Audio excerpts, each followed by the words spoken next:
Tingnan mo ako! Huwag mo nga akong walk-outan! Huwag kitang walk-outan? Talagang nasasabi mo yan sa akin ngayon, ha? Pagkatapos ng ginawa mo? Ginawa? Bakit? Ano bang ginawa ko, ha? Maang-maangan lang, Rika. Muntik mo nang agawin ng boyfriend ko. Sinabi ko na sa'yong cool off lang kami, di ba? Bakit mo gagawin sa akin yon? Ako? Mga agaw? Hoy! Hindi ko kasalanan kung mas maganda ako sa'yo. At mas hindi ko kasalanan kung kapalit-palit ka! Aray ko, ano ba? Bitiwan mo nga ako, Rika! Bitiwan mong braso ko! Aray!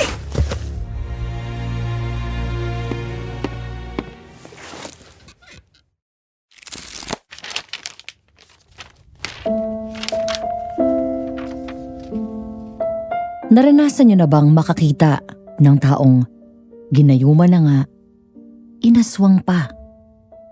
Paano kung isang araw matipuhan ka ng aswang? Paano kung gawin ito ang lahat mapasa kanya ka lang? Anong gagawin mo? Sige nga, i-comment niyo naman sa baba kung may kasagutan kayo at magbabasa ako. Kung nais niyong malaman kung anong nangyari sa amin ng ex-best friend kong si Rika, at kung paano pinasok ng nakahuhumaling na aswang ang aking buhay, pakinggan niyo ang istoryang ito hanggang dulo. Dear Madam Venus sa Aswang Diaries, ako po si Cherry. Hindi ko tunay na pangalan. Isa po akong doktor ngayon sa States. Pero bago ako naging doktor, nurse po ako. Mga 2 taon din akong nurse sa Pilipinas bago ako nagdesisyong magpatuloy ng medisina.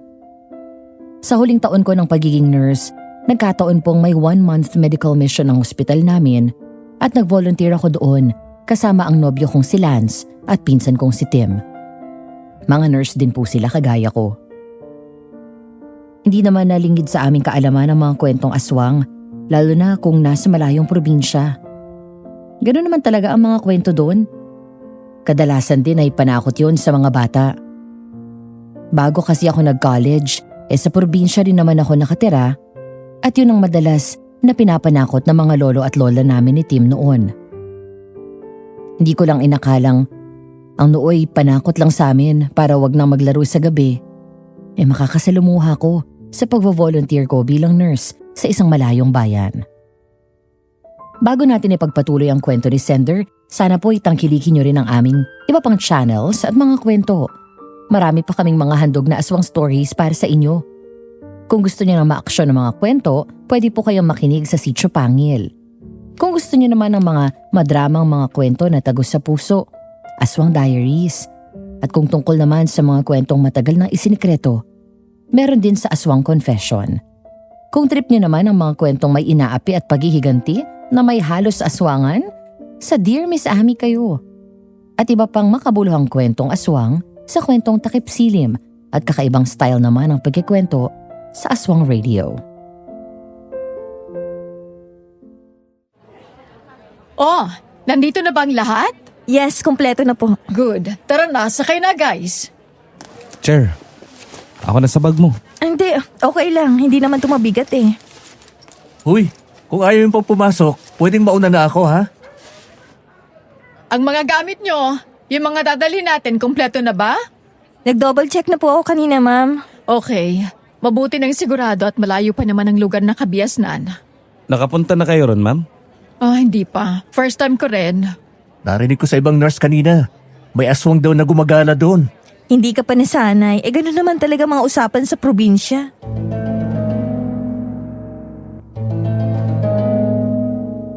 Mahigit 4 na oras ang naging biyahe namin, Madam Venus. Itong pinsan kong si Tim, walang ibang bukang bibig kundi ang aswang daw sa lugar na pupuntahan namin.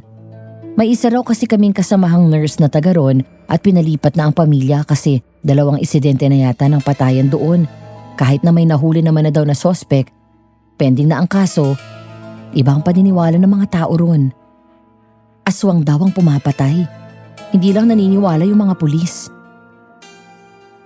Hindi ko na lang pinansin ang mga pinagsasabi ni Tim. Hapon na nang makarating kami sa lugar. Pinadrop lang namin ang mga personal naming mga gamit sa tutuluyan namin. Tapos dumiretso na kami sa center para mag-set up doon ng mga dala naming medical equipment na request din nila. Teka, tingnan nyo, may nag-aaway ata. Ano yan? Live rambulan? Tumigil ka nga. Hoy, kayong dalawang lalaki, napaka-chismoso nyo.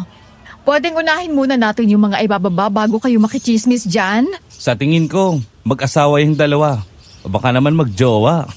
Nahuli yata ang lalaki na nangangabit. Ha? Paano mo naman nasabi? Hindi niyo ba narinig yung sigaw ng babae? At saka, hindi ba ganyan naman nangyayari sa teleserye? Pag nahuhuli ng misis si mister, yan o, yung hampas, kuhang-kuha. Wala na lang magawa yung lalaki, kundi pigilan ng mga hampas. Ha? Alam na alam mo ha. Baka gawain, te. Hoy! Anong sinasabi mo dyan ha? Ikaw ha? Sisirain mo pa kami ng pinsan mo. Love, huwag kang makikinig dyan ha. Alam mo namang loyal ako sa'yo. Sus! Siguraduhin mo lang kasi. Baka di lang sabunat abutin mo kay ate. Talaga. Pambira, nadamay pa ako. Napaka-chismoso mo kasi. Huwag mo nagang pansinin yan. Hindi naman natin kilalang mga yan. Tara na, ibaba na natin ang mga gamit natin. Lance, Tim, Oo na po, nandyan na. Opo.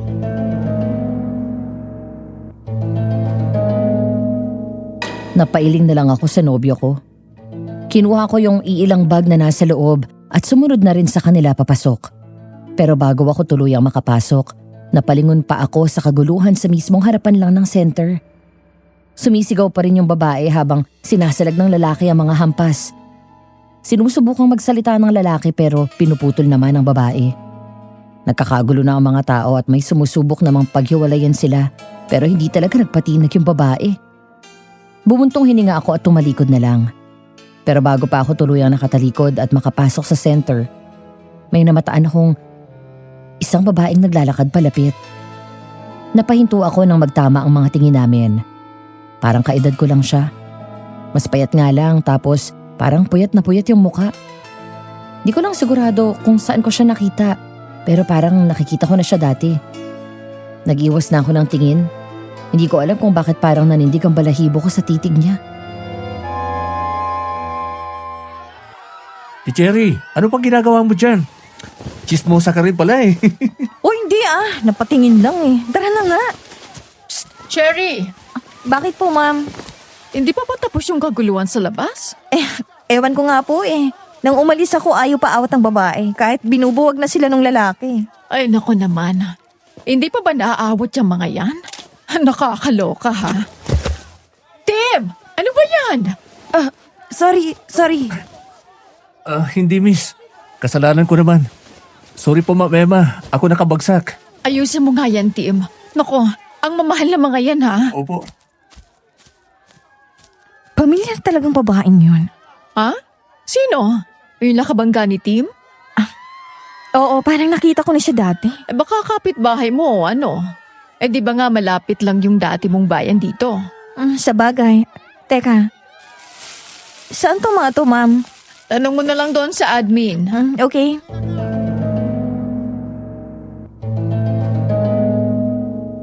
Naging abala kami sa pag-aayos ng mga dala naming gamot at mga portable na equipment. Kaya hindi na namin napansin ang paligid namin. Nagulat na lang kami nang biglang mabilis na naglalakad na papasok ng sentro ang babae kanina sa kalsada at kasunod niya ay ang asawa niyang inaawat siya. Nagwala ang babae at dire-diretso sa may admin room na parang may hinahanap. Agad na tumawag ng tanod ang mga naroon habang kami ng mga kasama ko ay napagilid. Nagulat na lang kami nang may biglang sumigaw sa admin room. Nanlaki ang mga mata ko, Madam Venus, nang makitang kinakaladkad ng may edad na babae, ang babaeng nakasalubong namin kanina. Napunta sila sa may direksyon namin kaya nawala na rin kami ng choice kundi ang buwagin sila. Tama na po yan. Diyos ko, nasa na bang security ha? Tumawag na po sila ng tanod, ma'am. Wala yata security itong sentro nila eh. Ano? Diyos ko naman. Teka lang naman. Mrs., teka lang. Kung may away kayo ng asawa mo, huwag ka lang bandamay ng iba. Tim, ilayo mo muna tong si Miss. Halika po, miss. Doon muna tayo.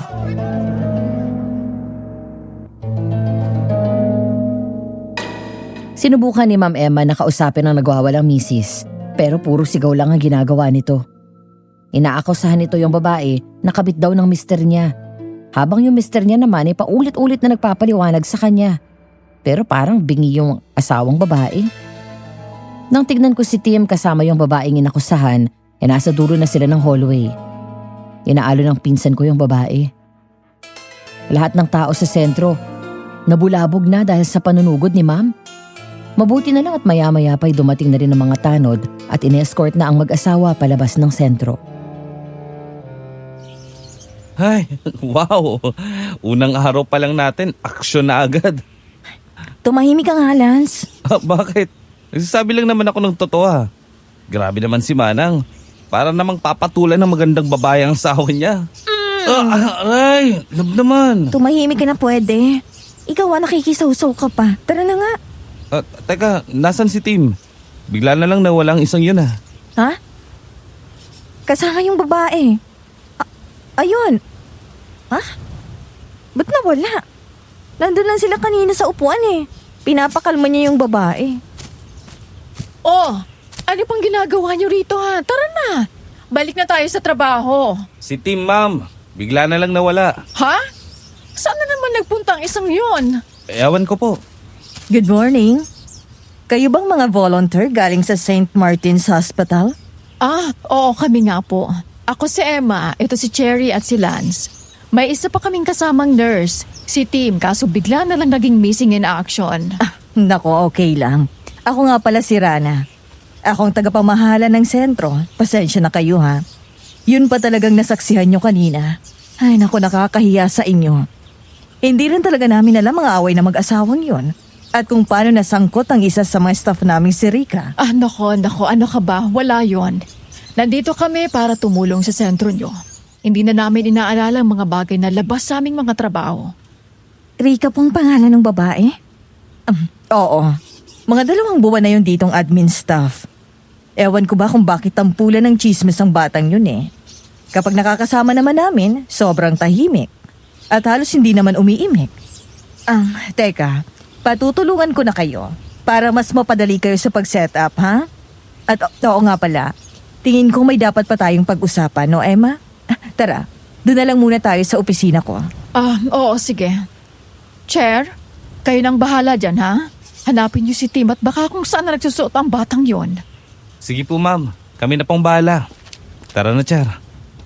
Uy, ayos ka lang ba? Bakit parang tulala ka na naman dyan? Kilala ko nga yata yung babae. Ha? Yung napagbintang kabit? Oo. Naalala ko na. Siya yung matalik kong kaibigan noon. Yung muntik ng umagaw sa ex ko. Siya yun, si Rika.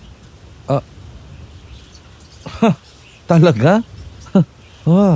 Di talagang may history ng mang-aagaw yun. Nagtataka lang ako eh.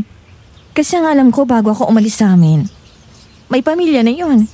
Nabuntis siya ng isa naming kababata. Pero pinakasalan din naman. Kaya bakit siya nandito, di ba? Baka nandito rin. Ewan. Tara na nga lang. Hanapin na natin si Tim. Bakit ko ba pinoproblema ang isang yun? Saan ba naman kasi nagsusuot ang isang yun? Bigla na lang nawala eh. Baka nasa labas. Oh, ayun pala eh. Anong ginagawa nito rito sa labas? Tim! Oh, te. Ano pang ginagawa mo dyan? Bakit ka ba lumabas? Alam mo namang marami tayong gagawin sa loob eh. Sorry. Sabi mo kasi samahan ko si Miss Rika. Kaya eto, sinamahan ko na muna siya. Rika? Pasensya na po. Hindi mo ba ako nakikilala? Po? Kilala mo siya, te? Ako to. Si Cherry. Hala, Cherry, ikaw pala yan. Hindi ko inaasahang makikita kita rito. Ako rin. Pasensya na kayo sa nangyari kanina. Yon. Wala. Rika, Tito? Ano pong ginagawa niyo rito? sumama ka na lang muna sa amin sa barangay hall. Pag-usapan natin na nangyari doon. Okay po.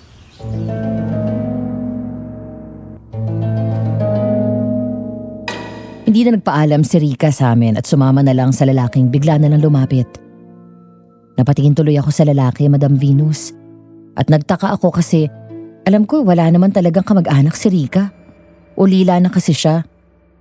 Pero naisip ko rin na baka malayong kamag-anak na yun. Ipinagkibit balikat ko na lang yun, Madam Venus. At pumasok na rin kaming tatlo sa loob.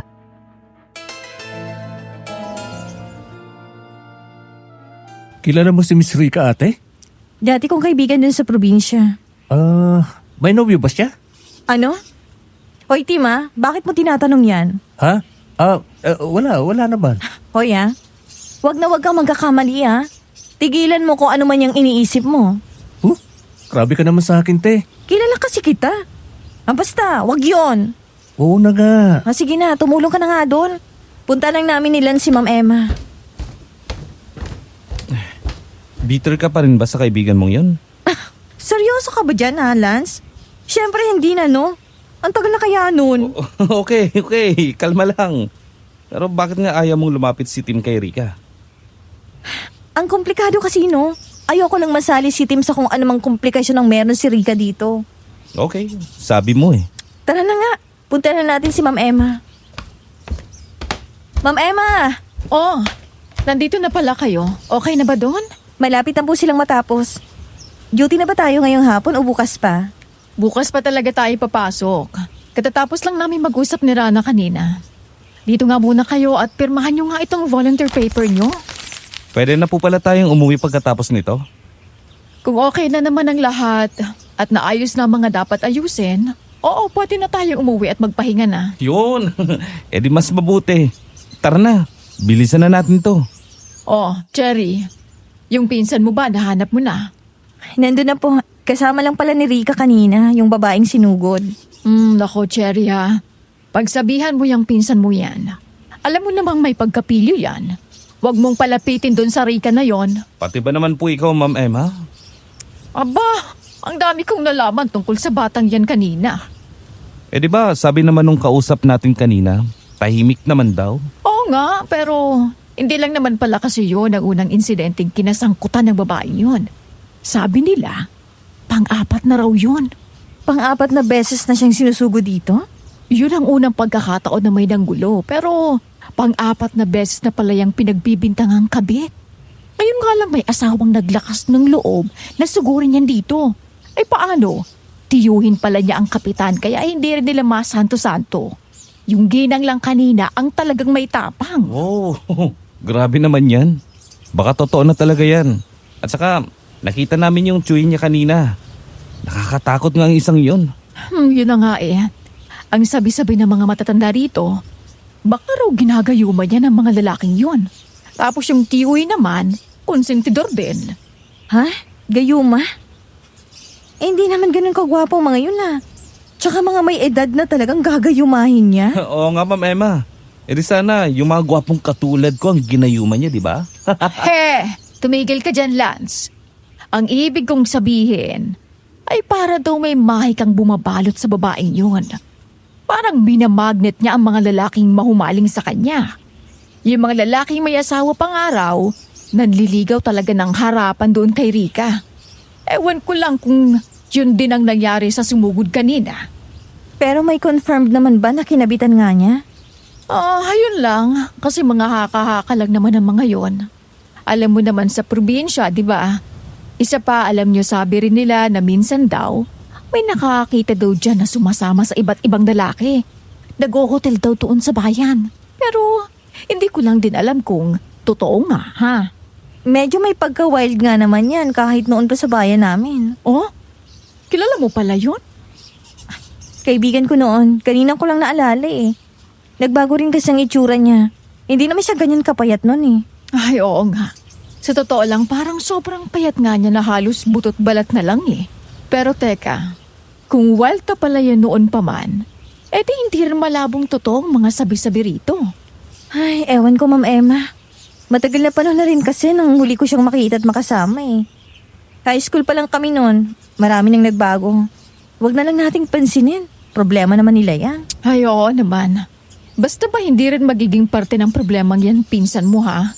1 buwan lang tayo rito. Nako, baka makagawa pa ng gulayan. Mahirap na, no? Hoy, Lance, ikaw rin. Ma'am, alam mo namang loyal ako kay Cherry, di ba? Ano ba naman yan? Sus, ang ibig kong sabihin ay bantayan mo rin si Tim.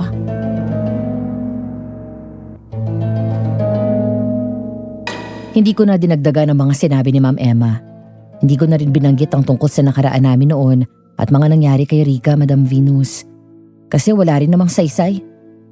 Trabaho naman kasi ang pinunta namin doon. Nang matapos kami sa mga gawain ay umuwi na rin kami. Sa sobrang pagod sa biyahe at pag-aayos kanina ay halos lahat kami tulog agad. Kinabukasan maaga rin kaming nagising para pumasok na sa sentro. May medical mission kami ng umagang yon kaya sobrang busy namin. Nakapagpahinga lang kami saglit nang magtanghalian. Ay, grabe. Pakiramdam ko, hindi ko na maramdaman mga paa ko. Sinabi mo pa. Para namang hindi pa kayo sanay. Ganon din naman kayo kabisi sa ospital, di ba? Imasahin na lang kita mamaya, Lance. Salamat laba. Imamasahe din kita. Dito pa talaga kayo naglandian ha. Bro, huwag ka mag-alala. Mamasahin din kita. Ewan ko sa inyo. Wala ako ng pagkain. Cherry, Oh, bakit po? ayan. Tingnan mo. Ha? Tingnan mo kung sino yung pumasok at tingnan mo yung mga leeg ng mga lalaki rito. Takuhan ako naman talaga. Ay, ano ka ba naman, ma'am? Hayaan mo na lang ang mga yan. Hayaan. Abay, tingnan mo naman yung pinsan mo, oh. Titig na titig din kay Rica.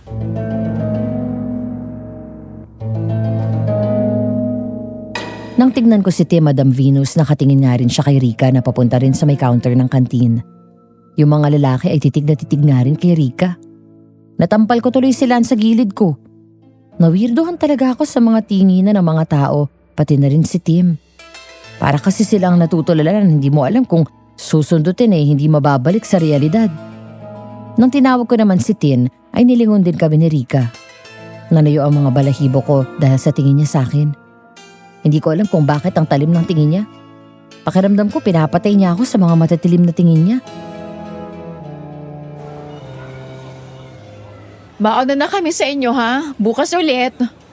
Salamat po sa libre kanina, Doc. Tara na. May karinderya naman na malapit sa boarding house natin, di ba? Meron naman yata, pero hindi ko alam kung may bukas pa ngayon. Ano oras na rin naman kasi eh. Gutom ka na ulit? Oo Konti lang nakain ko kanina. May mga pagkain din naman sa boarding house. Kung wala nang bukas na karinderya, kain ka na lang doon. Okay, tara na. Oh, nasaan na naman yung pinsan mo, Cherry? Ha? Nandyan lang yun kanina. Ayun kausap si Rica. Hindi pa pala umaalis ang babae niya dito? Kanina pa naman umalis ang mga taga-admin. Teka lang, puntahan ko na. Tim, anong ginagawa mo dyan? Tara na, Ay, Ate Cherry. halika na. Bilis! Oo nga. Rica, una na ako ha. Bilisan mo, Tim! Ate Cher naman. Oo na nga nandyan na. Ang sungit mo naman doon, te. Ano bang nangyayari sa'yo? Ano bang pinag-usapan yun ni Rica? Ha? Wala naman. Sigurado ka? Di ba sabi ko sa'yo wag kang ma-involve sa isang yon? Oh, bakit naman? Kasi nga magulang buhay niya, madadamay ka pa. Isang buwan lang naman tayo rito, ayoko magka-problema, no? Wala naman kasi kaming ginagawang masama eh.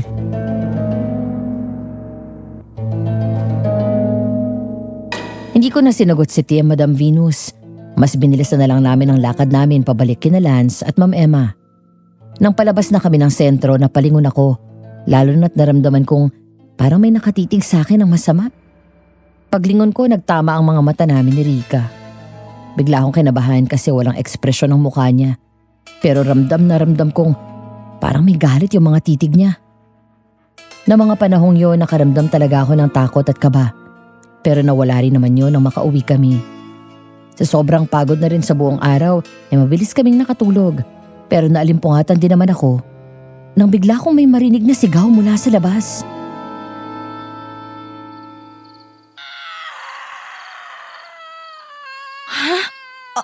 Ma'am Emma! Ma'am Emma! Ano ba? Narinig mo yun? Alin? May narinig akong sumigaw sa labas at may kumalabog. Saan? Cher! Cher! Lance! Uy, teka lang, Cherry. Saan ka pupunta? Ano bang nangyayari? Lance! Ano nangyari? May patay sa labas. Ano? Patay? Sinong patay? Mahabaging Diyos! Hindi ba yan yung mag-asawa kanina? Anong nangyari sa kanilang dalawa?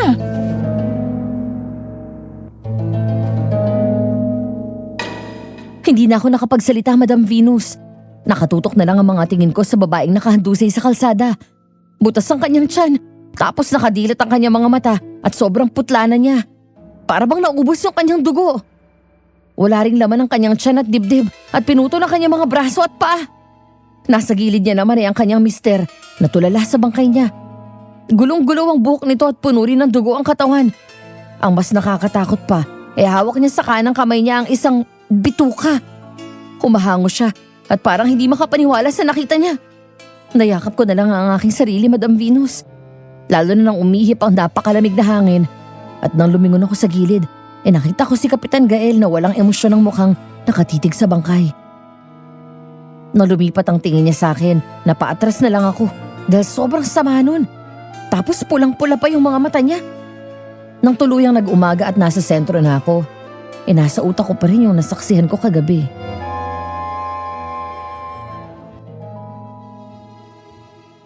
Cher! Cher! Ayos ka lang ba? Ha? Natutulala ka. Okay ka lang? Pasensya na. Baka kulang lang ako sa tulog. Sigurado kang okay ka lang, ha? Kung hindi, sabihin mo lang kay Ma'am Emma at nang makauwi ka na lang at makapagpahinga. Naku, hindi. Ayokong umuwi. Iniisip mo pa rin ba yung kanina? Bakit? Ikaw pa? Nakalimutan mo agad yun? Siyempre hindi. Ewan ko, kapag naaalala ko, bumabaliktad ang sikmura ko. Hinuli na yung mister. Puno ng fingerprints niya yung bangkay. Natagpuan na rin daw yung isang paa. At pati yun ay puno rin ng fingerprint ng mister. Bakit nagawa ng lalaki yun? Dahil dun sa ginawa ng misis niya? Parang ang babaw naman. Langura sa pinagbabawal na gamot yung lalaki. May record na daw talaga yun eh. Nasa watchlist na rin daw ng mga pulis. Ewan ko, parang ibang pakiramdam ko eh. Ha? Anong iba? Parang hindi totoo yung sinasabi ng mga pulis. Parang may kakaiba sa nangyari. Ha? Bakit naman? Lance, pakitulungan naman si Doc Ramirez. Nandiyan na po. Oh, Cherry, ayos ka lang? Masama bang pakiramdam mo? Ayos lang po ako. Sigurado ka. Kanina pa kita napapansin na parang wala ka sa mood eh. Medyo hindi pa lang po ako nakaka-move on sa nakita natin kaninang umaga. Nako, yun na nga eh. Akala ko pa naman safe dito sa lugar na to. Pero wala pang isang linggo. Ang sumalubong sa atin, patayan na. Diyos ko naman. Sigurado na po ba talaga na yung asawang lalaki ang pumatay? Yun ang sabi ng mga pulis. At yun din daw ang tinuturo ng ebidensya. Pero alam mo, narinig ko kanina sa mga matatanda sa waiting area na aswang daw ang gumawa nun. Aswang? Ibig sabihin, aswang yung mister? Hindi. Parang pinalabas lang daw na yung asawang lalaki ang pumatay. Pero ang totoo ay aswang daw talaga. Ay nako, basta yan ang narinig ko doon sa mga lola doon sa labas. Paano mangyayari yun? Abay, hindi ko rin alam. Hindi naman ako maalam sa mga kanyang bagay. Pero alam mo naman ang mga paniniwala ng mga matatandaan, di ba? Walang imposible. At saka ang sabi nila, matagal na rin naman daw talagang nakakahaka na may aswang nga rito. Pangalawang patay na raw yan ngayong buwan. Yung isa parehong walang lamang loob. At parehong-pareho din ang profile ng suspect. Lulong din daw sa bawal na gamot. Kaya raw naniniwala ang mga matatanda na aswang ang may gawa nun. Pinapalabas lang na hindi. Ang kaso naman, lahat ng ebidensya doon sa suspect nakatutok. Kaya ang mga pulis naniniwala din. Alam mo ma, kaninang umaga may nakita ako. Ha? Ano? Hindi ano kundi sino. Nakita ko yung tsuhin ni Rika na kapitan. Nasa malayo siya. Pero kasama natin siyang nakatingin sa bangkay kanina. At sa mister na parang nababaliw. Nagkatinginan pa nga kami eh. Ano? Oo, pagkatapos anong ginawa? May kakaiba ba? Ay nako, may narinig din ako tungkol din sa kapitan na yan. Talaga po? Ano po? Abay, lahi raw yan ng mga mangkukulam. O di ba? Konektado rin ang lahat. Kung pamangkin niya yung Rika, abay hindi nakapagtataka kung gumagamit ng mahika yun para makabihag ng lalaki, no? Ako ba ang pinag-uusapan niyo? Pusang gala naman, no? Rika? Di ba nandito kayo para mag-volunteer?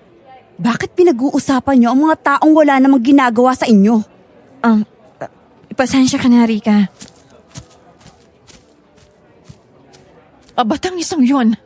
Tama na po Ma'am Emma. Kasalanan naman natin. Masungit ah. Ganun na po talaga yun noon pa man. O siya, sige na. Doon muna ako sa labas. At ikaw, puntahan mo na lang din si Lance. At mukhang maraming kailangang i-entertain si Doc Ramirez. Sige po. Sige na. Yung pinsan mo nandun din. Bantayan mo yung maigi, ha? Opo.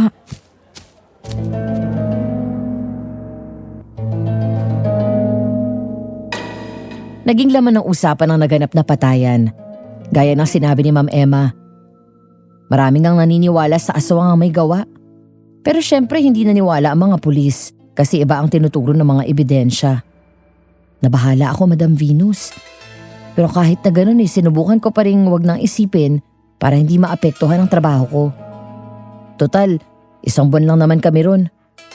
Busy kaming lahat sa pag-aasikaso ng mga pasyente na mahagip ng tingin ko si Tim na kasama si Rika. Hindi ko alam. Pero kinakabahan na naman ako. Lalo na nung lumingon sa akin si Rika. Tapos nginitian niya ako ng makahulugan. Binilisan ko tuloy yung ginagawa ko at pinuntahan na ang pinsan ko. Ote, tapos ka na? Ano na namang pinag-usapan yun ni Rika? Seryoso, te? Yan na naman? May tinanong lang yung tao eh. Please lang ha Tim, makinig ka. Wala nga pong namamagitan sa amin eh. Nag-walk out pa talaga sa akin ang batang to. Huwag mo na kasing kukulitin eh. Kaya naiinis sa'yo eh. Paano hindi ko kulitin hindi nakikinig sa akin? Wala naman kasi talaga silang ginagawa. Hayaan mo na lang kaya muna. Binabantayan naman natin, di ba? Sige na, baka mag-away pa kayo niyan.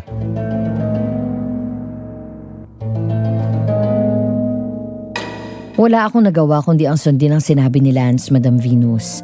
Tama rin naman kasi. Nainis talaga si Tim sa pangungulit ko at pagpapaulit-ulit ko. Kasi hanggang sa nagtanghalian, hindi niya ako kinibo at hindi pa siya sumama sa mesa namin. Inaamin ko medyo OA ako sa part na yon.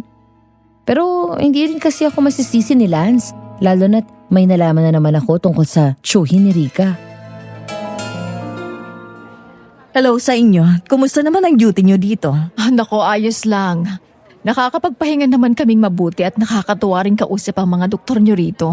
Ang dami rin pong pagkain. Salamat. Ay nako. Salamat naman kung ganon. Huwag kayong mag-alala at marami pa tayong pagkain bukas. Ang generous kasi ng sponsors natin. Yun ang gusto ko. Hoy Lance, ano ba naman yan? Di ba sikap yan? Yung tito ni Rika? Aba, sinusundo pang pamangkin. Nako, close na close pala talaga si Rika at ang tito niya, no? Oo. Kahit na hindi niya naman talaga totoong tsuhin yan. Ano? Abay, akala ko naman talagang pamangkin siya. Nako, hindi Binatay ang si Kap. Isang araw bigla na lang niyang ipinakilala yung babaeng yan bilang pamangkin daw. Pero ang sabi ng mga nakakakilala kay Kap at sa pamilya niya, wala naman daw pamilya si Kap dito. Patay na lahat. Siya na lang yatang natira sa lahi nila. Kinatatakutan niyang pamilya nila noon eh. Kinatatakutan? Bakit po? May alam daw sa mga itim na mahika. Nanggagamot din daw yan. Yun nga lang kapag kinalaban mo may kalalagyan ka rin. Pwedeng-pwede ka rin kulamin. Nako, ibig sabihin, totoo yung mga narinig ko sa mga matatanda sa labas. Diyos ko, ang sabi nila ay baka raw yung sikap ang talagang pumatay doon sa 2 biktima. Atin-atin lang ito Ang sabi ng mga kapitbahay naming albularyo, Hindi imposibleng siya nga ang may gawa nun. Baka raw palipad hangin ang ginawa niya sa mga suspect na yon. Kaya silang pumatay sa mga biktima. Bukod sa may history na yan sa pamilya nila, yung dalawang namatay ay konektado din sa pamangkin niya kuno. Yung una nanliligaw yun kay Rika. Tapos yung kahapon, hindi ba't sinakta ng babae si Rika? Teka, ano naman pong connect nun? Ay, chismis na rin dito na baka raw pinapalabas lang ni Cap na pamangkin niya yung babaeng yan. Baka raw talagang babae niya yan. Hindi lang maamin kasi kita mo nga naman, ang layo ng agwat ng edad nila, di ba? Ay nako, ewan ko na lang talaga kung anong totoo. Imposible rin naman kasing gawa-gawa lang ng mga chismosa yon. Saan naman nila pupulutin yun, hindi ba? Ah, teka lang sandali. Puntahan ko munang lamesa nila Doc Juarez, ha? Sige pa. Ay, Diyos ko, nakakaloka. Narinig niyo yun ha, Cherry? Di ba sabi mo nakita mo yung kapitan kaninang umaga? Ano naman pong kinalaman nun? Abay, malay natin. Nakita mo yung kapitan kanina sa may crime scene? Hindi sa mismong crime scene. Nasa malayo lang siya at nakatanaw lang sa mga taong nakikiosyoso kanina. Sana sinabi mo sa akin. Wala ka rin namang magagawa eh. Tsaka yun lang naman ang nakita ko at talaga bang posibleng ganun?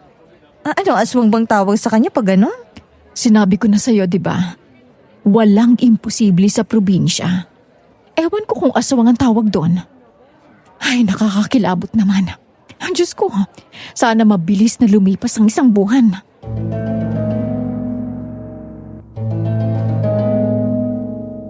Sa totoo lang ay mas nabahala ako sa mga natuklasan ko, Madam Venus.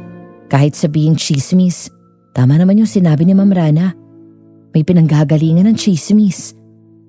At sa dami na rin ng mga narinig kong kwentong kababalaghan, parang hindi na rin mahirap paniwalaan yun. Gulong-gulo at takot ako doon, Madam Venus. Pero kinailangan ko magpakatatag dahil nagtatrabaho ako.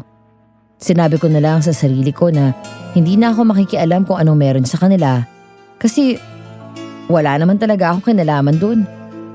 Para na rin hindi magulong-magulo ang pag-volunteer namin. Kaso lang, itong pinsan ko naman ang lumalapit mismo sa gulo. Bye! Doc, una na kami. Bukas po ulit. Salamat sa masarap na snacks. Ikaw nga patay gutom ka talaga. Puro nalang pagkain ang iniisip mo. Kalma. Buti nga ako, pagkain lang iniisip ko eh. Yung pinsan mo, ayun, dumadamove siyata sa mga chicks dito. Teka, bakit hindi sumabay sa atin ang isang yon, ha? Nasaan yon? Pati kaninang tanghalian, hindi rin sumabay. Nainis sa akin kasi sinita ko na naman siya sa paglapit-lapit niya kay Rika. Ayun, iniiwasan nata ako. Aba, tumitigas ang bungo ng batang yon. Ewan ko ba, Ma'am Emma? Sino bang kasama nun, Lance? Yung mga ibang staff na kabarkada niya na yata. Uuwi naman daw kagad pagkatapos kumain sa labas. Libre yata yung isa. Hayaan na muna natin yun. O siya, sige. Kumain na lang muna tayo. May bukas pa ngayong karinderya. Yun, ang sarap talaga kapag libre. He, tara na nga.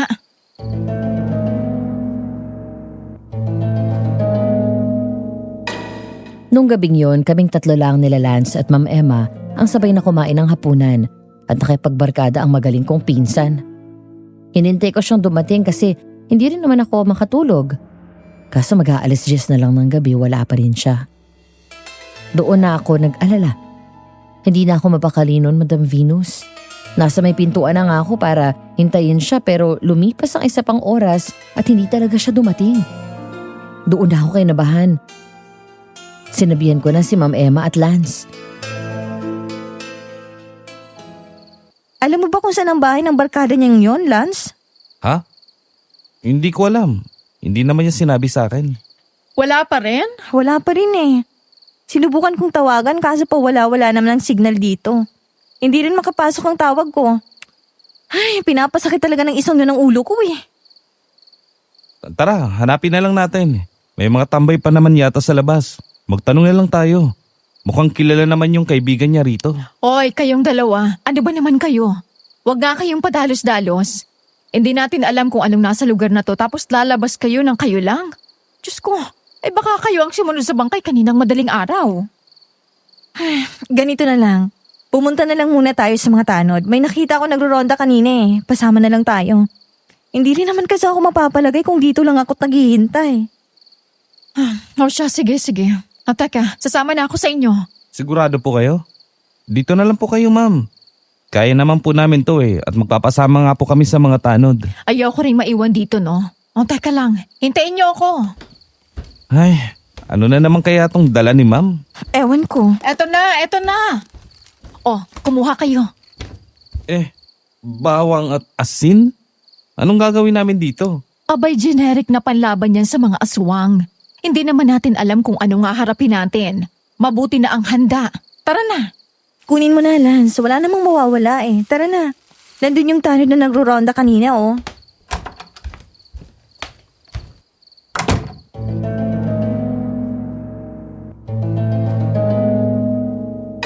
Pinuntahan namin ang nakita naming mga tanod. Sinabi ni Lance ang pangalan ng kaibigan ni Tim at yun ang inuna namin. Pero nang makarating kami sa bahay ng lalaki wala naman daw ito roon. Ang sabi ng mga magulang nito, may nilakad dito sa kabilang bayan at kinabukasan pa ang uwi. Mas lalo na akong kinabahan ng mga oras na yun, Madam Venus. Kasi halos lahat ng mga kasama ni Tim kanina sa grupong yun, hindi rin alam kung nasan siya. Maaga naman daw kasi silang natapos at nagsiuwian na rin. Sobra-sobra na ang kaba ko ng mga panahong yun. Nang hindi namin mahanap sa patag si Tim, ay nagdesisyon kaming pumunta sa may gubat. Diyos ko, nakakatakot naman dito. Sigurado ba tayong nandito si Tim? Baka raw po kasi naligaw si Tim. Kung saan-saan naman kasi nagsususuot ng isang yun. Anong ginagawa niyo rito sa loob ng gubat? Teka, anong ginagawa ng lalaking yan dito? Hindi ko rin po alam. Magandang gabi po. May hinahanap lang po kami. Nawawala po yung isa naming kasama. Nawawala? Paanong nawawala?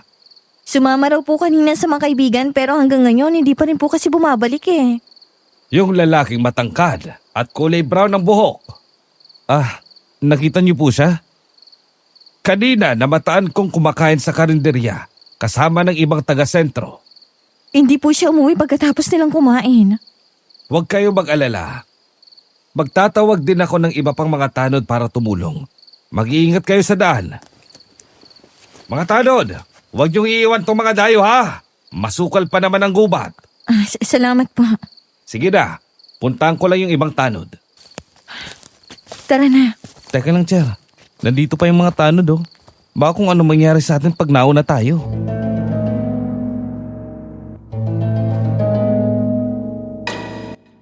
Napabuntong hininga na lang ako, Madam Venus. Wala na ako pasensyang maghintay pa ron sa gitna ng gubat. Gusto ko nang umalis. Pero syempre hindi naman ako makaalis at hindi pa rin umaalis sa mga tanod. Tama naman si Lance. May problema na nga kami, dadagdagan ko pa. Naghintay kami habang nag-usap ang mga tanod. Ilang saglit lang ay nagsimula na rin ulit kaming maglakad. Sobrang dilim nun at kahit may flashlight hindi pa rin talaga sapat sa kadiliman ng gubat. Ang alam ko noon nakasunod lang kaming tatlo sa mga tanod hanggang sa hindi na namin sila nakita. Hoy, teka. Nasaan ang mga tanod? Nasa unahan. Pusang gala. Nasa na mga yun? Ano to? Iniwan nila tayo? Mukhang nahiwalay tayo. Ano? Teka, hoy, bakit pa tayo tutuloy dyan? Hindi natin alam kung saan papunta yung daan. Bumalik na lang tayo. Hanapin natin yung mga tanod. Tara na! Shh! Teka lang, ma'am. Ano? May tao. Dito. Tara, dito kayo. Atras. Patayin niyo muna yung flashlight. May tao. Cher, dito ka sa likod ko. At huwag kayong maingay. Ano? Sino nakita mo? Si Kap Gael. Ano? Di ba sabi niya kanina, maghahanap siya ng iba pang tutulong? Anong ginagawa niya rito? Nakalayo na siya. Teka lang. Saan siya nagpunta? Doon. Tara, sundan natin. Ano? Teka lang, delikado. Tama si Ma'am Emma. Ganito na lang. Susundan namin ni Lance si Cap. Tumawag po kayo ng tulong. Pasunurin niyo kaagad. Ano? Nalilito nga ako sa daan. Ma'am, yung trail na yan Diyan ka lang, okay? Ito, dalhin mo rin to. Anong gagawin ko dyan sa kahoy? Panlaban mo. Dala mo pa rin naman ang asin at bawang, di ba? Oo. Cher, hindi ko na siya nakikita. Ma'am Emma, sige na po. Mag-iingat po kayo. Siguradong nandito pa naman sa gubat ang mga tanod. Bakit kasi hindi na lang tayong tatlong bumalik? Bakit kayo ang susugod sa Gael na yan? Dahil malakas ang hinala kung mas mahanap ko si Tim kapag siyang sinundan namin. Hindi ko alam pero instinct ko lang. Hindi ko rin naman kayang pabayaan si Lance eh. Sige na, ma'am. Sige na po. Okay. Sige na. Mag-iingat kayo ha. Basta po, dalhin yung mga tanod dito at sundan niyo yung daan na tatahakin namin. Sige. Sasabihin ko sa kanila.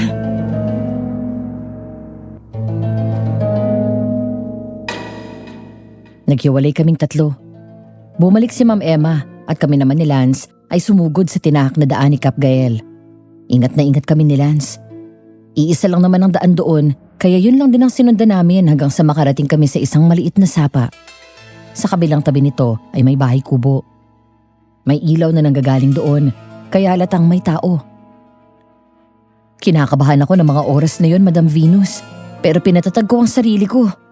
Inihanda ko ang asin at bawang na dala namin, tapos nakakuha rin kami ng mga kahoy kanina ni Lance habang papunta doon. Nagkatinginan kami ni Lance nung may marinig kaming parang umuungol. May tao. Hihintayin ba natin si na Ma'am Emma? Tingnan muna natin kung anong nandyan. Sige. Sa baba ka na lang. Ako nang sisilip. Okay. Shh. Parang higit sa isang taong nasa loob. Pwede nandyan nga si Tim. Daan-daan lang. Huwag kang gagawa ng ingay. Okay, sige. Marahan ang mga hakbang namin na umapak sa bato para tawirin ang maliit na sapa. Nang makarating kami sa gilid ng bahay kubo, ay mas lalong lumakas ang ungol at may narinig din kaming parang nag-oorasyon ng Latin. Marahan at maingat ang naging paglapit namin ni Lance hanggang sa makarating kami sa maliit na pinto ng kubo. May maliit na siwang doon, kaya yun ang ginamit namin para makasilip sa loob. Nang sumilip ako ay gano'n na lang ang panginginig ko sa nakita. Nakahiga at parang nagdedeliryo ang pinsan ko, Madam Venus. Habang nasa gilid niya si Cap Gael at may sinasabing orasyon at may mga dala pang dahon. Parang inuorasyonan niya ang pinsan ko. Niluon ko si Lance. Nandyan nga si Tim. At kasama niya si Cap Gael. Tamang kutob ko kanina na may hindi tama sa mga nangyayari. Walang hiyang matandang yan. Lance, kailangan nating iligtas ang pinsan ko. Baka kung anong mangyari dito kung hihintayin pa natin sila. Teka. Nasaan na yung nakuha nating kahoy? Ito. Kumuha ka ng bato. Ito. May malaking bato rito. Oh, ano yun? Shh! Teka lang. Tumigil siya. May nilalagay siyang dahon sa ulo ni Tim. Lance, bilisan na natin. Okay. Teka, Ano bang ginagawa mo? ginagawa kong matibay ito. Ha? Hindi natin alam kung ano yung isang yan eh. Hindi sapat tong mga asin at bawang na to. Eto, hawakan mo. Itatali ko lang tong dulo. Akin na. Yung batong kinuha mo. Nandito. O, sige, sa likod na lang kita ha. Okay? Okay, Ako na munang mauna. sige. Tsetsempo ako. Pag hawak ko na siya, saka mo kunin si Tim ha, klaro? Oo.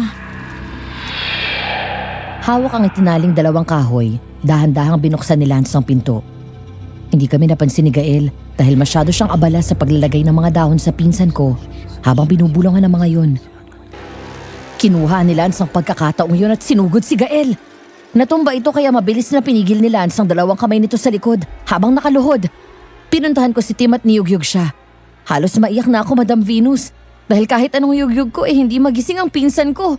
Galit na tinignan ko noon si Gael. Anong ginawa mo sa pinsan ko, ha? Iwan mo ko! Hindi mo alam ang ginagawa mo! Hindi alam? Alam naming magkukulam ka. Anong ginawa mo kay Tim ha? Sagot!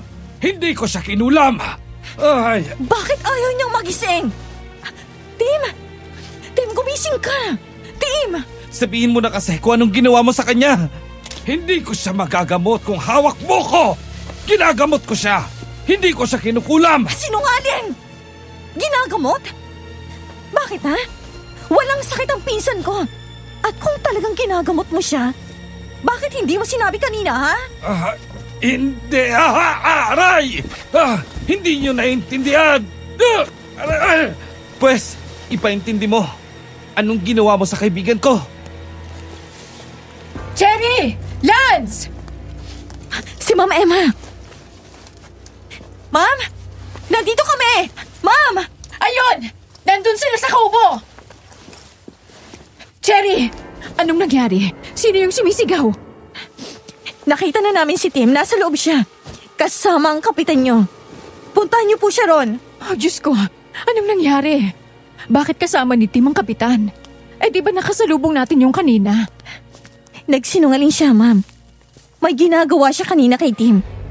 Hindi ko alam kung ano pero parang inuorasyonan niya si Tim. At ngayon hindi na magising ang pinsan ko. Ano? Ay, Diyos mahabagin. Bitiwan nyo sabi ako eh. Mali to. Mali kayo ng inaakala. Dalhin nyo na yan. Walang hiya ka. Pag ang kaibigan ko hindi na nagising, magbabahid ka sa ginawa mo. Ay, wala nga akong ginagawa. Ano ba? Hoy! Makinig kayo sa akin. Wala akong ginawa. Bitiwan nyo ako. Tulungan niyo po kami. Hindi magising ang pinsan ko. Hindi! Eh, huwag niyo siyang alisin dyan! Hindi! Tinutulungan ko lang binatang yan! Sobrang gulo na ng isip ko ng mga panahong yun, Madam Venus. Takot na takot ako at baka kung ano nang mangyari ng masama sa pinsan ko. Tinulungan kami ng mga tanod na makabalik sa boarding house namin. Si Cap Gael ay dinala nila sa barangay at kinausap na rin daw ito ng mga pulis. Samantala hindi pa rin nagigising si Tim hanggang sa makarating kami sa boarding house, kaya nagpatulong na kaming kumuha ng albularyo para magising ito. Ate Cherry. Diyos ko. Tim, mabutit gising ka na. Salamat sa Diyos. Maraming salamat po, Mang Dante. Salamat po talaga. Tim? Hoy, okay ka lang ba? Ano ba nangyari sa'yo, Pinag-alala mo kami, saan ka ba galing? Paano ka napunta sa kubot? Anong ginawa ng Gael na yun sa'yo, ha? Cher, tama na yan. Kagigising lang ng pinsan mo. Ano ka ba? Pagpahingahin na muna natin. Inaantok ako. Teka, inaantok ka na naman? Teka lang, Tim! Baka kung... Te, inaantok na talaga ako. Bukas na lang tayo mag-usap, okay? Hindi, sandali. Natulog na naman siya. Cher, kalma lang okay. Tulog lang siya. Baka naman talagang pagod lang siya. Pero baka hindi na naman siya magising bukas. Sige na, tahan na. Magigising siya bukas, okay? Magigising yan. Magpahinga na tayo. Kailangan mo rin magpahinga. Baka ikaw naman yung magkasakit. Sige na. Sinunod ko si Lance. Kahit na nag-aalala pa rin ako ng mga panahong yun, pinilit ko pa rin magpahinga. Kinabukasan, gising na silang apat nang magising ako. Nakahiga ako ng maluwag noon, Madam Venus. Lalo na nang makita ko si Tim na balik na sa normal. Ang nakakapagtaka lang, wala raw talaga siyang maalala bukod sa kumain siya kasama ang mga bago niyang kaibigan. Tapos nag-blackout na raw siya. Ay nako, nakakatakot yung nangyari sa'yo, Tim. Diyos ko, kang bata ka.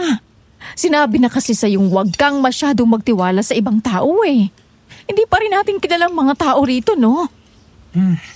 Oo na po. Pero ano ba kasi talaga nangyari, ha? May ginawa si Cap Gael sa akin? Paano ako napunta sa kubong yun?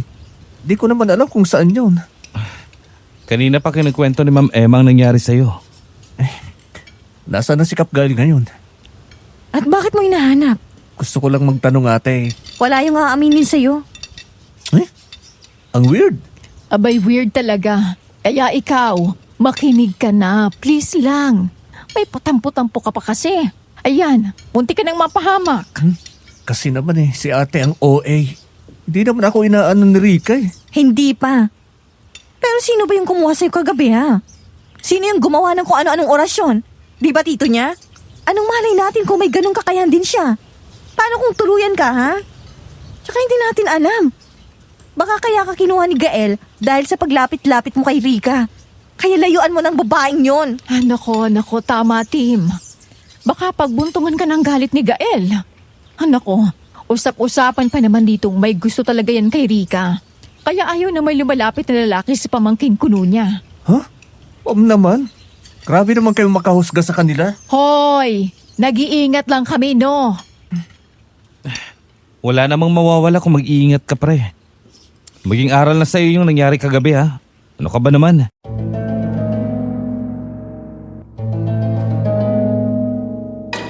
Nagsagutan pa sila pero hindi na ako sumali. Pagkatapos namin kumain ay umalis na rin kami papuntang sentro. Pero bago yun ay dumaan muna kami ni Lance sa barangay para tignan si Gael. Hindi namin pinaalam kay Tim para hindi na rin mangulit. Pagkarating namin sa barangay, nasa parang selda si Gael. Kinuusap na nito ang isang pulis tapos nandoon na rin si Rica. Nanggigil talaga ako ng mga panahong yun, Madam Venus. Pero wala rin naman kasi akong pwedeng ikaso kay Gael kaya syempre nakalabas talaga siya. Wala na rin tuloy kaming choice kundi ang tignan silang umalis ng barangay. Pero bago pa man sila tuluyang lumabas, nagsalita na ako. Huwag na kayong lalapit sa pinsan ko. Lalo ka na, Rica. Anong pinagsasasabi mo? Wala akong ginagawa sa inyo, Cherry. Hindi ko alam kung bakit nadamay ang tiyuhin ko rito. Oh, talaga lang ha? Hindi ka ba nasabihan? Kinidnap ng tiyuhin mong pinsan ko at kung ano-anong pinagagawa sa kubong yon. Kidnap? Grabe ka naman makapagbintang. Malay mo naman ginagamot lang siya at naimpatsyo. O kaya tinutulungan. Tama na. Tama na, Enrica. Halika na. Yan, huwag ka kasing puro bintang, Cherry. Yan, puro kachismis ang pinapaniwalaan mo kaya hindi mo na alam kung ano ang totoo. Hindi mo ako mapapaikot sa mga salita mo, Rica. Layuan mo ang pinsan ko. Tama na. Tama na sabi. Tara na, Rica. Umuwi na tayo.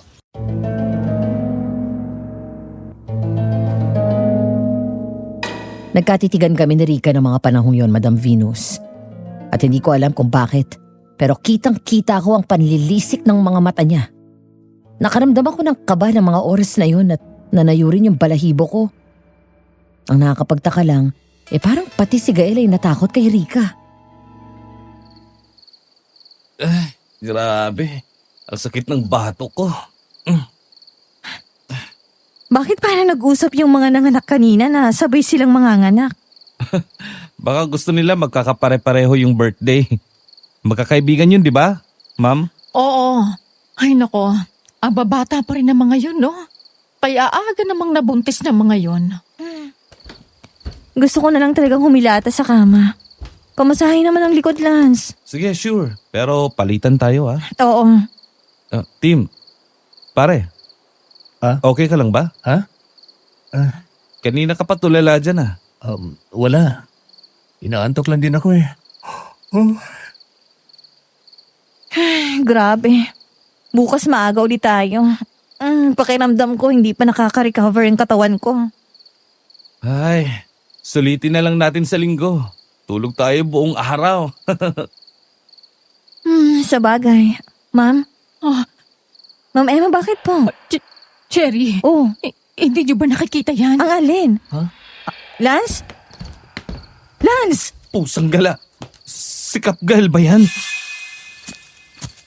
Tulong! Tulungan niyo ako! Oh, Diyos ko!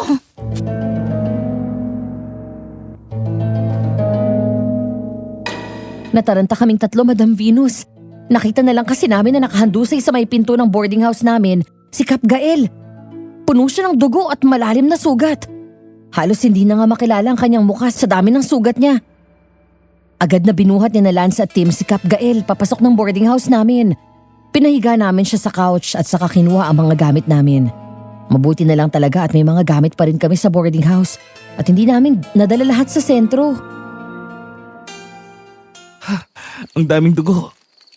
Hindi kompleto ang mga gamot natin eh. Teka, titingnan ko sa taas. Baka meron pa sa kwarto. Wala na, te. Kinuha ko na lahat eh. Dali na lang natin to sa sentro. Malayo ang ospital dito. Hindi na to aabot, ma'am. Tim, kumuha ka na lang ng mga gamot sa sentro. May guard naman doon. Sabihin mo na lang emergency at kailangan natin. Oo, sige na, bilisan mo. Ako na lang ang magpapaliwanag sa kanila bukas. Okay. Ay, Diyos ko, ano bang nangyari sa isang to? Ang lalalim ng mga sugat niya, oh. Parang mas marami siyang kalmot. Kalmot? Ganito kalalaki? Parang hindi normal na mga sugat ang mga to. Tingnan niyo. ito yung pinakamalala sa lahat. Itong nasa tagiliran niya. Napigilan ko naman ang pagdurugo pero baka ilang oras lang din ang itagal nito. Ay, wala na tayong gasa dito. Baka makabalik din naman agad yun si Tim. Hindi naman ganun kalayo ang sentro. Sandali.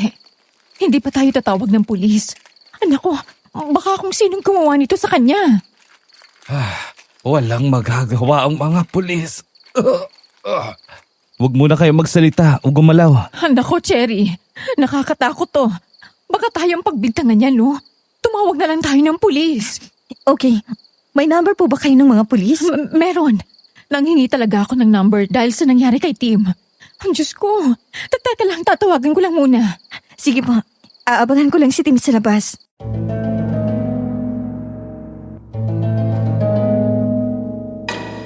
Habang nasa loob si Lance at binabantayan si Kap Gael, tumatawag si Ma'am Emma sa pulis. Nasa may pinto naman ako ng boarding house namin at hinihintay si Tim. Hindi na ako mapakali ng mga oras na yun, Madam Venus. Ilang saglit lang ay may dumating na mga pulis, pero wala pa rin ang pinsan ko. Naghintay kami ng ilan pang minuto hanggang sa nagdesisyon kaming ipadala na lang si Kap Gael sa mga pulis papuntang sentro kasi hindi talaga dumating si Tim. Nang sumunod kami sa sentro, laking gulat na lang namin na wala rin pala doon si Tim.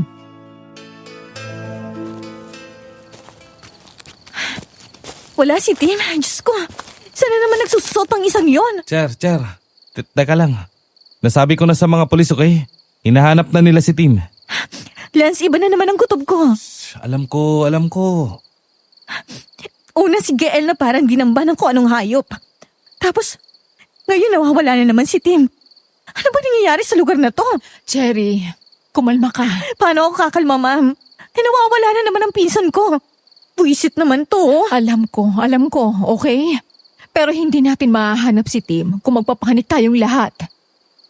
Lance, tulungan mo muna si na Doc doon. Sige na, ako nang bahala kay Cherry.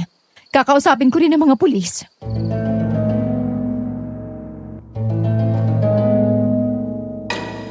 Iniwan ako ni Ma'am Emma sa may waiting area habang nakikipag-usap siya sa mga pulis. Tulala lang ako sa pinto ng kwarto kung saan ginagamot si Gael. Ilang sandali pa ay lumabas na si Doc kasama si Lance. Okay na raw ang lagay ni Gael. Kinausap siya ng mga pulis habang si Lance naman dumiretso sa akin para kausapin ako. Niyaya niya akong umuwi pero hindi ako pumayag. Lalo pat wala pang balita ang mga pulis kay Tim at hindi pa gising si Gael. Hindi ko alam kung paano pero noong mga oras na yon talaga, Madam Venus, kinutuban na naman ako. Sobrang lakas ng pakiramdam ko na may kinalaman ang nangyari kay Gael sa pagkawala ng pinsan ko. Kaya ginusto ko siyang kausapin. Halos nag-umaga na nang magising si Gael kaya agad kaming pumunta sa kwarto niya. Nang makita niya kami ay nataranta siya at parang takot na takot.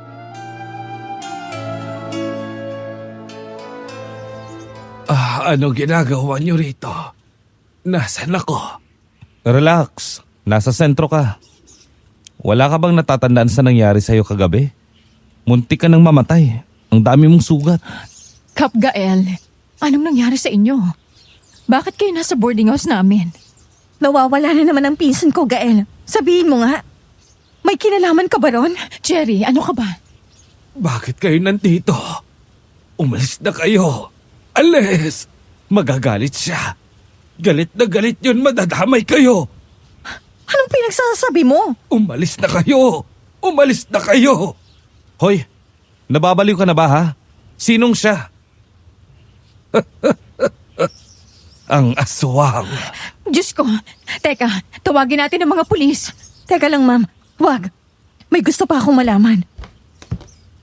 Anong ibig mong sabihin? Sinong tinutukoy mong aswang? Sino sa tingin mo, ha? Hindi ka talaga magseseryoso, ha? Aray! Ano ka ba?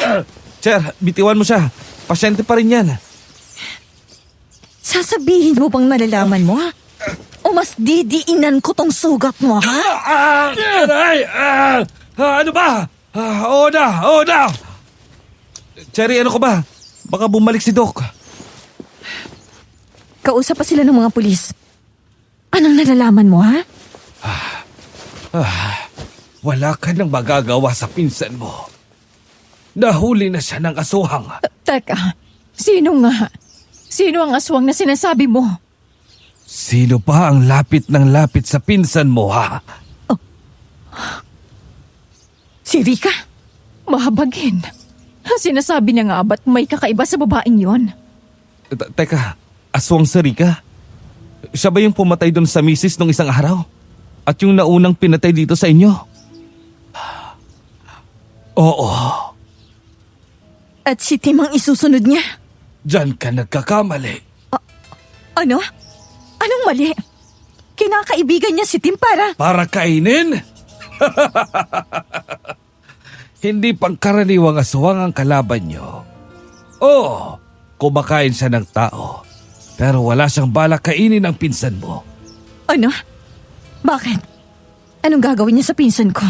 Aasawahin niya ang pinsan mo. Punyeta. At ano? Gagawin niyang aswang, ha?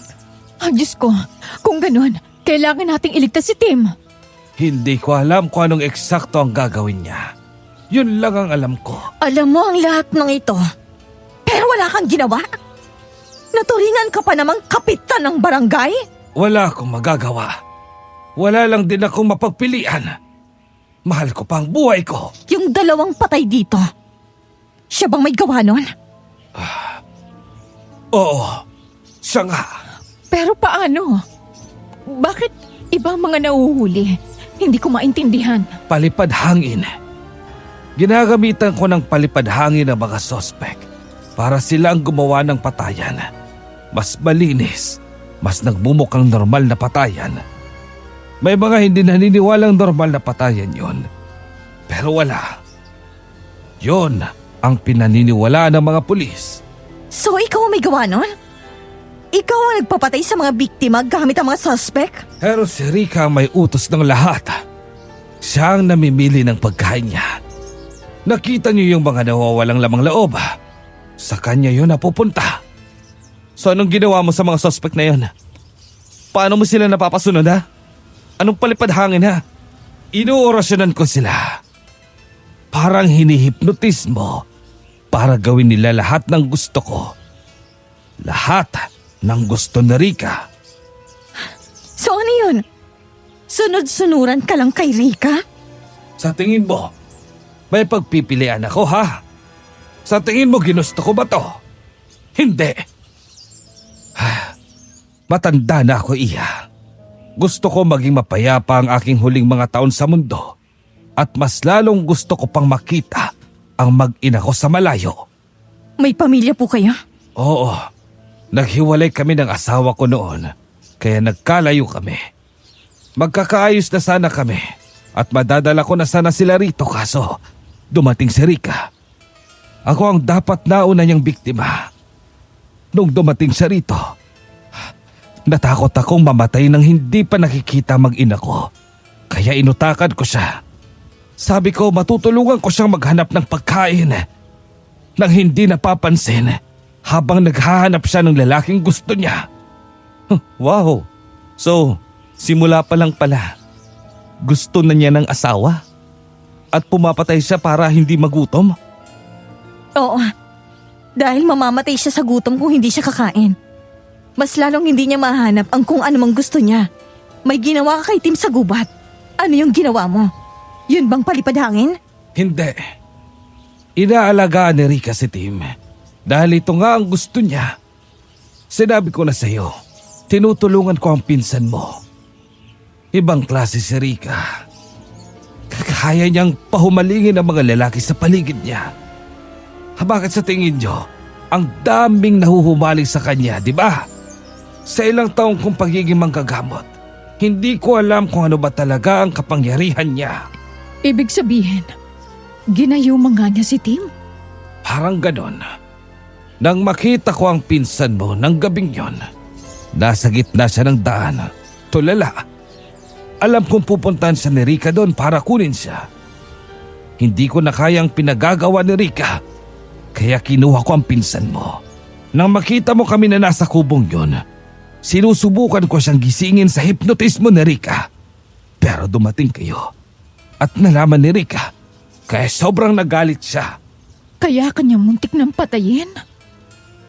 Oo, At nagpunta ka sa boarding house namin? Dahil alam kong hindi pupunta si Rika doon. Hindi siya lalapit sa inyo dahil alam niyang mas mapag-iinitan mo siya. Si Tim lang naman ang kailangan niya at ayaw niyang makuha ang atensyon ng lahat nang hindi niya pa nakukuha ang gusto niya. Pero kung nakuha niya na nang mas maaga si Tim, malamang patay na rin kayo. Ayaw na ayaw niya pa naman sa'yo, Cherry. Pues ayoko rin sa kanya. Kaya patas lang kami. Pero teka, nasaan na si Tim? Kailangan natin siyang iligtas. Saan dinala ni Rick ang pinsan ko? May isa siyang tinataguan doon sa gubat. Nasa kabilang bahagi at malayo sa kubong pinagdalhan ko kay Tim noon. Lance, tara na. Sabihan natin ang Sandali. Hindi niyo siya matatalo ng kayo lang. Kailangan niyo ng tulong. Bakit? Tutulungan mo ba kami? Tutulong ako sa abot ng aking makakaya. Pero may isang taong mas makakatulong sa inyo. Si Dante. Puntahan niyo siya. Kung may isang taong mga kalebel ko sa panggagamot at pag-aalbularyo, o masigit pa sa akin, si Dante yon. Tama. Yung gumamot noon kay Tim, matapos nating iligtas kay Gael. Alam niyo ba kung saan siya makikita, Ma'am Emma? Oo. Kung ganun, tara. Puntahan natin yun. Tara. Kayo na lang. Dito na lang ako maghihintay. Mag-iingat kayo.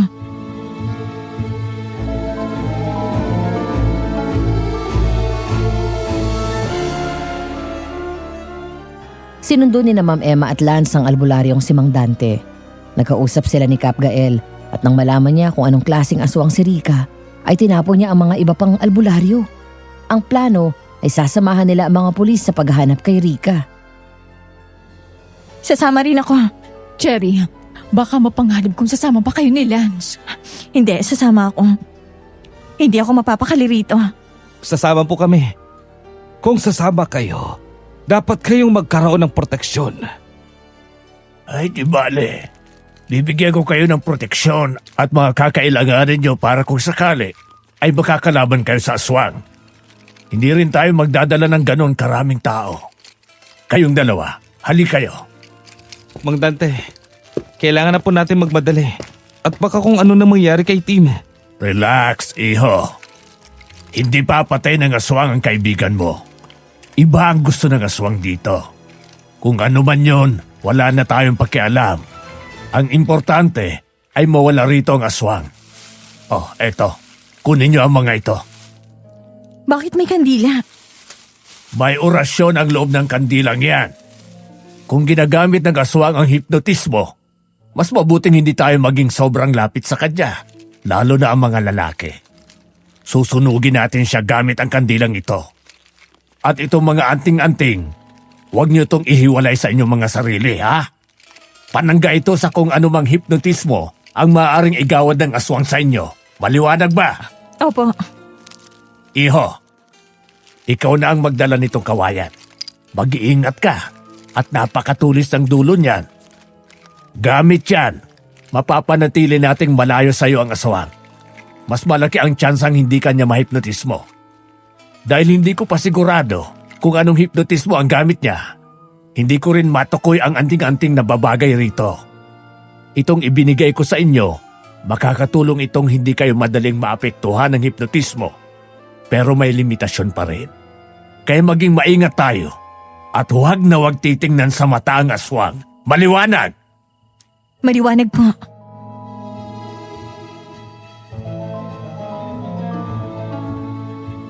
Tinipon ulit ni Mang Dante ang iba pa naming mga kasamang albularyo at pulis at sinabi ulit ang sinabi niya sa amin ni Lance. Wala pa nga ang araw nang umalis kami ng sentro at nagtungo sa gubat. Malamig din ang hangin at may iilang kulog at kidlat. Grabe ang kaba ko ng mga oras na yun, Madam Venus. Habang papasok sa gubat, tanging ang mga lampara lang namin ang nagbigay ilaw sa buong gubat. Mga ilang minuto rin kaming naglakad hanggang sa makarating kami sa may dulo ng gubat at doon namin nakita ang isang kubo. Mabilis ang mga lakad na pinasok namin ang bahay. Napasinghap ako nang makitang nakahiga ang pinsan ko sa lapag at nakaibabaw sa kanya si Rika. Marahas na lumingon sa amin si Rika at matalim kaming tinitigan. Walang hiya ka. Umalis ka sa pinsan ko! ang traidor na yon! Pakawalan mo si Tim! At sino ka sa tingin mo, ha? Hindi mo ako mauutusan! Nagdala ka pa talaga ng walang kwentang kasama? Itigil mo na ito, Rika! Pakawalan mo ang bata! Wala kang karapatang utusan ako, tanda! Pakawalan mo na siya, Rika! Kung hindi, mapipilitan kaming pahirapan ka! Sinabi nang huwag mo akong uutusan! Sir, bilis! Kunin na natin si Tim habang abala siya! Tim! Tim, gumising ka! Yatang yan, tulala na naman siya. Pagbabayaran niyo ang pag-istorbo niyo sa amin ng asawa ko! Lance, bilis! Alalayan natin siya! Putek, ginamitan na naman yata to ng mahika ng aswang yan. Abala sa pakikipaglaban ng mga kasama namin kay Rika. Habang kami naman ni Lance sinubukang ilabas si Tim doon. Pero bago pa man kami makahakbang paalis dala si Tim, humiyaw si Rika at sumugod sa amin. Tinulak ko palayo si Lance at Tim at hinarang siya. Napasigaw ako sa sakit ng marahas niya akong hinila pataas. Narinig ko ang sigaw ni Lance sa baba. Nanlaki ang mga mata ko nang makitang may pakpak na siya at nagiba na ang itsura niya. Kumulubot ang kanya mga mukha at mas naging butot balat na lang talaga siya. Galit na tinitigan niya ako bago kami bumagsak sa lupa. Napadaing ako sa sakit habang nakatukod ang mga kamay ko sa lupa at nasa harapan ko siya. Simula pa lang nun, sagabal ka na sa gusto ko sa buhay. Hanggang ngayon, hindi mo pa rin talaga ako tinatantanan, ha? Anong pinagsasabi mo? Wala akong ginagawa sa iyo. Nakalimutan mo na ba, ha? Ikaw ang muntitang mang-agaw ng jowa. Hoy! Malandi ang jowa mong yon! At hindi ko kasalanan kung mas nagugustuhan niya ako kaysa sa'yo! Nagustuhan ka niya? Sigurado ka? O baka naman hinipnotismo mo rin siya? Gaya ng mga ginagawa mo sa mga lalaki rito. At gaya ng pinapagawa mo kay Gael para lang makakain ka. Duwag ka, Rika. Duwag! Gumagamit ka pa talaga ng mga tao para lang pagtakpan ang pagkahayok mo sa laman? Sinong duwag? Hindi ako duwag! Papatayin kita! At sa tingin mo, papayag ako, ha? Kung mamamatay ako, mamamatay ka rin! Etong saya!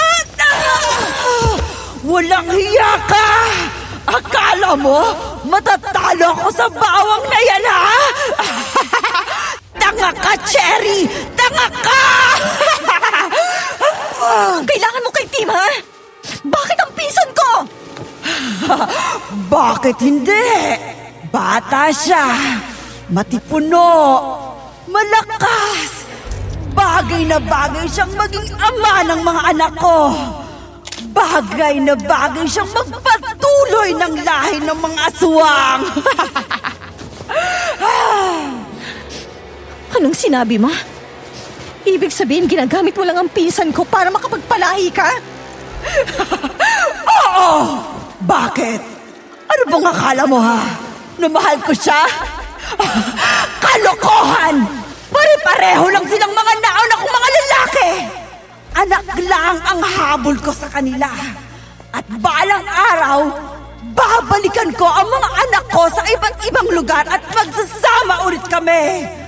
Para gawing pagkain ang mga tao sa mundo. Baboy! Baboy ka! Ilang lalaki nang biniktima mo, ha? Ilang bayan ang pinarwisyo mo? Hindi ko na mabilang eh. Naalala mo yung anak ko sa bayan natin? Yung anak namin ng kababata natin? Malaki na yun ngayon. Konting oras na lang at kukunin ko na rin yun. Grabe ka! Napakawalang hiya mo! Demonyo ka! Baboy! Wala kang pakialam! Ano naman ngayon, ha? Kahit anong sabihin mo sa akin, hindi ako maaapektuhan! Nanginig ako sa mga sinabi niya, Madam Venus. Baliw na siya at hindi ko kayang masari ang pinsan ko sa kung anumang binabalak niya sa pagpapalaganap ng lahing aswang. Naikuyom ko ang aking mga kamay at nag-isip kung paano ko ulit siya aatakihin nang narinig ko ang boses ni Lance sa malayo. Cherry! Lance! Lance, nandito ako! Ang sweet naman ng nobyo mo. Gusto ka yata niyang samahang magpakamatay rito. Cherry! Lance! Tayo! Tayo! Sumuko ka na, Rika! Huwag na nating patagalin ito! Para ano? Para patayin niyo ako? Ano ako? Hangal? Talo ka na, Rika! Dito ka na sa bayang tumamamatay! Traitor ka! May kapal ka pa talagang mukhang magpakita sa akin? Wala kang utang na loob! Binuhay kita! At yun ang pagkakamali mo! Dahil ako ang papatay sa iyong halimaw ka! Sumigaw si Rika. Mabilis akong pinatayo ni Lance. Sinugod ni Rika si Gael, pero tinulungan naman ito ni Mang Dante at ng mga kasamahan nito. Nagwala si Rika, lalo na nang matamaan siya ng matulis na kawayan. Napasigaw ako nang marinig ko ang paglagutok ng mga buto. Nang tumingin ako sa pinanggalingan ng tunog, nakita ko na lang si Gael na humihiyaw na sa sakit at hindi na makagalaw. Wala na sa ayos ang kanyang mga paa at lumabas pa ang buto malapit sa kanyang tuhod. Natulala ako saglit, lalo na nang makita ko kung paano si Pain at tadyakan ni Rika ang likod ni Gael. Dahilan para matumba to. Mas sumiyaw pa ang matanda nang tusukin ni Rika ang mata nito. Natigil lang ito nang muling itunusok ni Mang Dante ang gamit na kawayan. Napakurap ako at nabalik sa realidad. Hinihingal man at nananakit man ang buong katawan ko. Pilit kong hinanap ang kandilang binigay kanina ni Mang Dante, pati na ang gas na dinala namin. Anong hinanap mo? Yung gas, bilis! Eto, nandito sa bag ko. Tiyempohan natin. Isaboy mo lahat sa kanya. Okay. Kailangan nating makalapit. Ginagalit niyo talaga ako! Cherry! Ngayon na! Lance! Hoy! Aswang! Etong sayo! Ano to? Gas? At ano ang sa tingin niyo ang magagawa sa akin ng gas, ha? Mga hangal! Yan, wala! Pero ito, meron! Mamamatay ka na!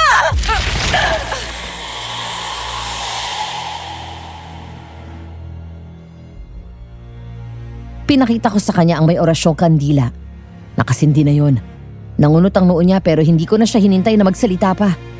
Hinagis ko yon sa kanya at sumapol yon sa kanyang katawan. Dahilan para masunog siya. Sumigaw siya at nagwala roon. Nakita ko may binanggit na Latin si Gael habang nasusunog si Rika.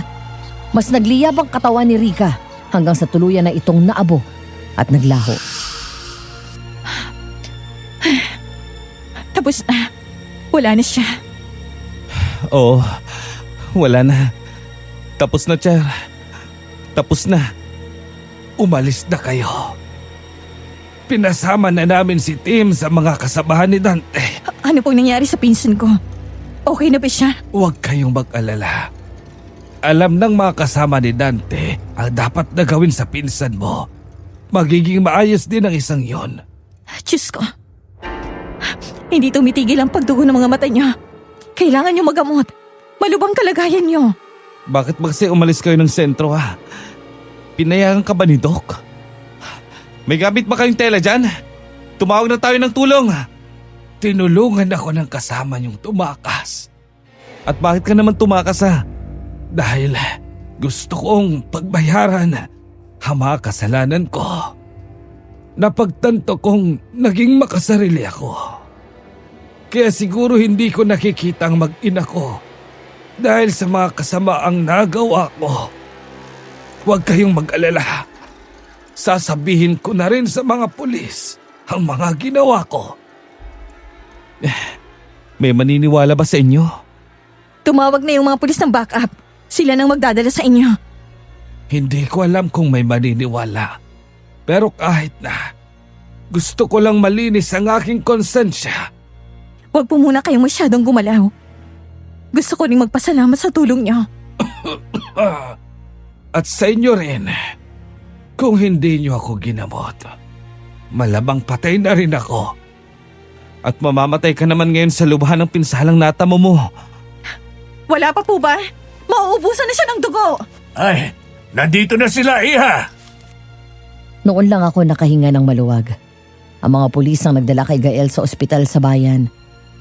Gustuhin man naming pumunta, inuna ko ang pinsan ko. Tulad ng sabi ni Gael, ginamot ng mga kasamahan ni Mang Dante si Tim. Pero hindi agad ito gumaling. Naging tulala ito at hindi rin agad nakapagsalita. Ang sabi ni Mang Dante, mukhang malakas ang naging hipnotismo ng aswang sa kanya na kahit patay na ang aswang, may naiwan pa rin. Mahigit 2 linggo rin yata siyang patuloy na ginagamot ni Mang Dante. Nag-request na kami para mapaaga ang pagtapos ng volunteer namin dahil hindi ko na kayang manatili roon ng mga panahong yun. May mga gabi kasi na hindi ako makatulog at binabangungot ako, Madam Venus. Sa kabutihang palad ay pinayagan naman kami sa tulong na rin ni Ma'am Emma. Gumaling din si Tim bago kami umuwi. Pero wala siyang maalala kahit na ano. Para daw siyang na-blackout. Napagdesisyon namin ni na Ma'am Emma at Lance na wag nang sabihin ng totoo. Hindi ko na alam ang nangyari kay Gael. Ang huling alam ko, nabuhay naman daw siya pero nabulag daw at hindi na rin makalakad. Walang naniniwala sa kanya sa kapulisan. Pero kahit na hindi siya naparusahan ng batas, para na rin naman siyang pinarusahan sa nangyari sa kanya. Okay na bang gamit mo, Tim? Oo, te. Grabe. Aalis na ba talaga tayo? Di ba wala pa tayong 1 month? Na-shorten nga kasi. Ha? Bakit? Pinakiusapan namin. Hindi na namin kayang manatili rito. Ha? Buti naman at pumayag. Malakas si Ma'am Emma eh. Oy, narinig ko yun ah. Tumigil na nga kayo. Tara na, tara na. Ayoko lang abutan ng dilim dito. Ha? Bakit ba takot na takot kayo? Ang lalabo nyo naman eh. Ang dami mo namang kuda. Pumasok ka na nga. Dali na, bilis. Tara na, tara, pasok na. Ayan. Sa wakas ay babalik na rin ang Maynila. Oo nga, magkakasignal na rin. Hello? Po? Talaga po? Okay po. Opo. Pauwi na rin po kami ng Maynila. Yes po. Okay, bye. Salamat po. Hoy, te. Ano na namang trip mo? Good news! Mukhang makakapag-migrate ka na. Ha? At nakapasa kami sa NMAT ni Lance. Talaga? Lumabas na? Oo. Pinahawak ko kay mama yun, di ba? Ang account natin para ma-check. At nakapasa tayo! Yes! Yes! Ang away mo, ha?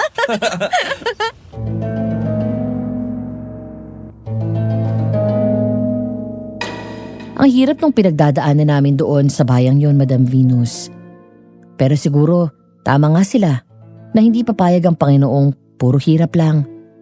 Sa kabila ng takot at hirap na naranasan namin sa bayang yon, binawi naman ang good news na natanggap namin pagka-uwi namin sa Maynila. Nakapasa kami ni Lance sa NMAT at nakapag-med school habang si Tim naman ay na-approve na ang visa sa Australia kaya nakuha rin siya ng mama niya. Pagkatapos naming maging doktor ni Lance, nagpakasal kami at inasikaso rin agad namin ang migration papuntang US.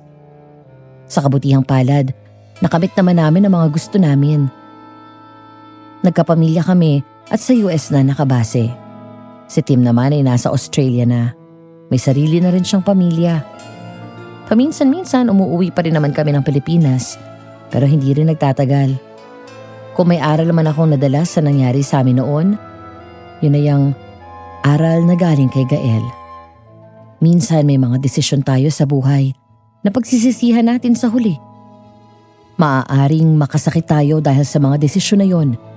Pero gaano man kasama at gaano man kapangit ang mga desisyon natin yon, hindi pa huli ang pagbabago.